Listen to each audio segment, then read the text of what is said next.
வணக்கம் பெரியவர்களே. இன்றைக்கி நான் சொல்ல போகிறது பஸ் ஸ்டாண்டுக்கும் பஸ் ஸ்டாப்புக்கும் வித்தியாசம். பஸ் ஸ்டாண்டுனா என்ன, பஸ் ஸ்டாப்புனா என்ன?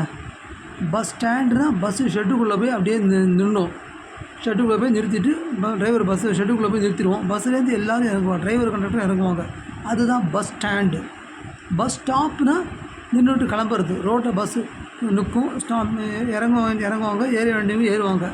உடனே கண்டக்டர் விசில் அடிப்போம், பஸ்ஸு கிளம்பிட்டோம். Bus stop.